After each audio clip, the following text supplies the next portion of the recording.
Hey, what's up, comic fans? Welcome back to Comic Book Corner 2.0. And fans, you're with me, Mike Spider Slayer. Guys, we're getting ready to do another comic book review. And today, guys, we're going to be talking about Forever Evil, issue 6 out of 7. That's right, guys. Now, there was lots of spoilers, I guess, the day before or the day of, um, this issue came out, of everything that happened in this particular issue before a lot of readers got to read it. And so a lot of us know already what's happening. So I'm going to let you know that I'm going to be spoiling things in this story. So if you have not read the issue yet, please read it and then come back and see my review slash walkthrough and what I thought of this actual issue of Forever Evil issue number 6. Now this was a very impactful issue. Um, Lots of issues have been well written, but we've seen lots of development and setup and things like that. And in the last issue, you got to see Power Ring, how he died, and you see the return of Sinestro, and so that got people pumped up for what's coming next. And there's a lot of questions that are waiting to be answered in this particular series, especially when it comes to Nightwing and what's going to happen with them, and who's that prisoner that's being held captive. Everyone's waiting to find out. So our book is written here by Jeff Johns. Our artwork is done by David Finch. I think the writing is obviously very well done. I'm a huge fan of Jeff Johns' writing. The artwork is, I find it appealing for this series because it's stark. We have imposters of who the Justice League are, and but at certain times in this issue, I thought the faces didn't work right. I thought Sinestro looked a little off here.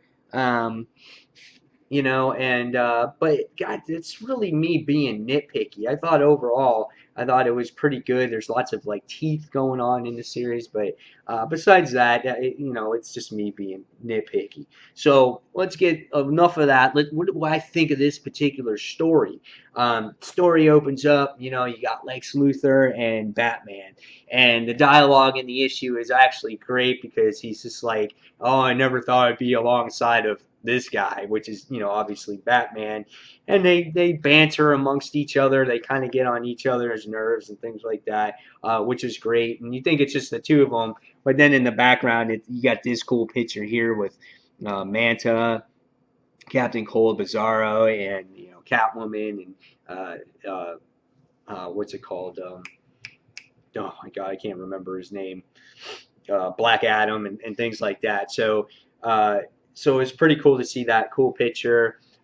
You get to see this mysterious light that the crime syndicate is concerned about and how they can try to stop it.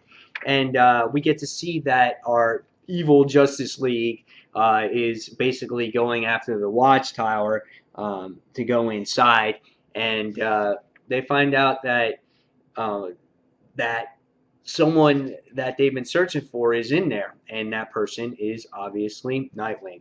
That's right, and he's attached to this machine, and it's called the Murder Machine. And you're like, dude, what is this contraption that he's in? So as a reader, you're sitting there reading it, and you're like, there's something up with this because Grid's behind it and whatnot, and and in the issue, as it continues, we find out that Grid and Alfred from Earth 3 find out that it's been infiltrated, and Owlman sits there and goes to him. He's like, protect, Grayson at all costs. Don't let them hurt him. Don't let them take him and whatnot. And Pennyworth actually sits there and disagrees with Owlman because they feel that the prisoner is more of a concern here. So the issue continues, and right away, spoiler, you get this cool picture with Manta, and he sits there and just sits there and murders the guy like crazy, man. And he's just like dead on the floor. And as the reader for this particular issue, you're like, oh my God, that's insane. And it tells you how crazy like Manta can really be. Um, Great dialogue here between, you know, Nightwing and Batman. You get to see how the machine actually works, how it ticks. And then as that continues, all-out brawl happens. The crime syndicate comes through the doors and busts through, and and Johnny Quick is like, "Hey, honey, we're home," and they just start going off on each other. They just start battling. There's all kinds of stuff that happens here. Um, you get to see, you know, Batman trying to free Nightwing from this device, and if it doesn't, the whole place is going to blow up, and everyone's going to die. And finally, we get to see who is unmasked and who this person is from under this cover, and we get to see that, and he's uncovered here. And it's just like, oh no, don't free, it's like, don't free the prisoner. And Atomica tries to stop Manta, and there's just all kinds of stuff. Nightwing is sitting there going, "You gotta let me go." He's like, "I'll die, but you guys all survive." And it's just crazy. And Lex Luthor sitting there going, "We gotta think of the bigger picture here." So there's just all kinds of chaos that goes on in this issue. And as a reader, there's so much here. You just want to keep turning the page, and you're like, "Wow, this is crazy." You get to see this cool battle between Johnny Quick and Captain Cold, and let's just say Captain Cold gets the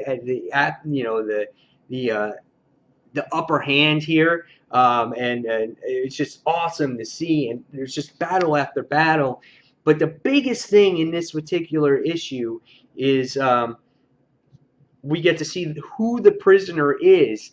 And at this point, I wasn't sure on who it was. He's got red hair, beard, he's real scruffy. You're like, oh, who is this guy?